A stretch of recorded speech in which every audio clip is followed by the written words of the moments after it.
Welcome back. You're still watching Network Africa on Channels Television. Now we're looking at other happenings on the African continent as Kenya still picks up the pieces after the last Al-Shabaab attack, which left at least 148 students at Garissa University dead. There seems to be even more trouble brewing. At least 40 students have been reported missing in a North Kenyan town since the beginning of this year, as Somalia's Al-Shabaab expands recruitment in the country.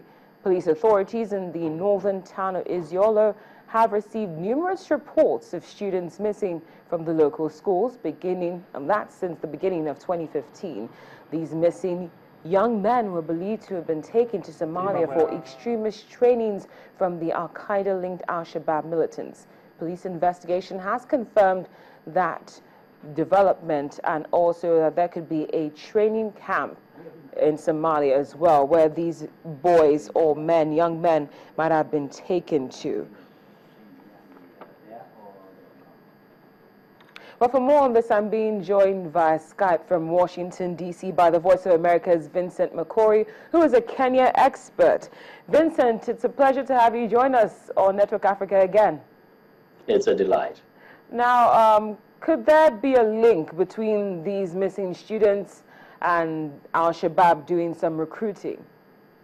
There are concerns that actually there could be a link because in the past there have been a number of young people been successfully recruited by Al-Shabaab.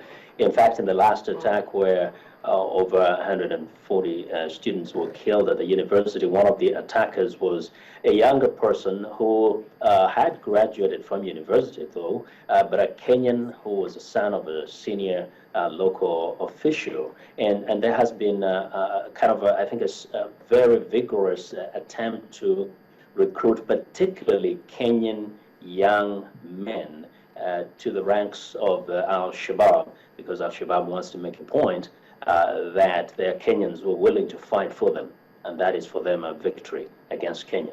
Well, Vincent, are there fears of a new attack from this group with what we've heard recently with this 40 young men missing? There's no question about that. The government, of course, says that it's doing everything possible to prevent any potential attack, but Al-Shabaab is always looking for any loophole, any soft spot, and it's only a matter of time. So the government may be doing whatever they're doing. They have called on help from the United States, from the Europeans, to help, especially gathering intelligence. But the concern is there. But the question is, can you stop the attacks? Do you know where they will be happening next? That is the biggest question on the minds of most of Kenyans. But there are fears.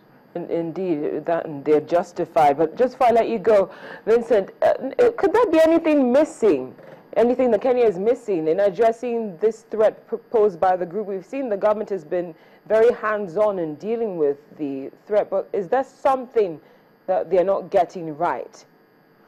What everybody says is that what they don't get right is intelligence.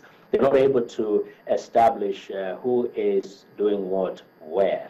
They have not developed an effective system of collecting the information that they need in order to identify those who might be perhaps involved or who could potentially join the militant groups, and therefore use that information either to arrest and question them for more information, or even prevent any potential attack through the information they can gather from those ones.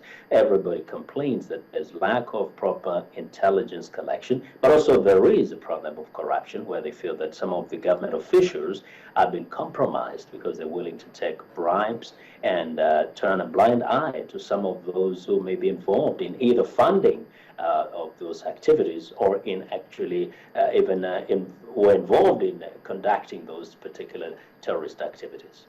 Well, the Voice of America's Vincent McCory, thank you very much for your input. We appreciate your time as always. It's a pleasure. Thank you. It's a pleasure.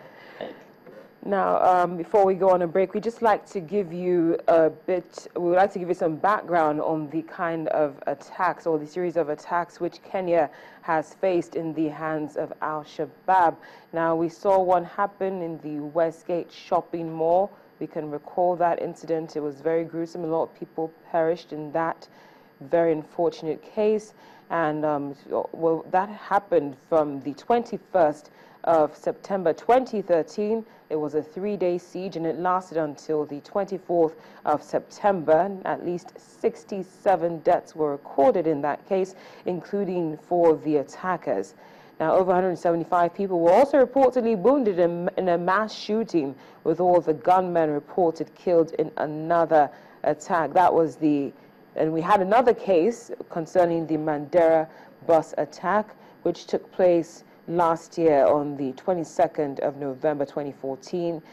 28 people were killed in that unfortunate incident, and the most recent one, which will be very fresh in your minds, the Garissa University attack, which took place on the 2nd of April. It is still by far the worst and most gruesome attack on the Kenyan soil, and it claimed the lives of 147 people, and about 79 or more people were recorded to have various degrees of injury.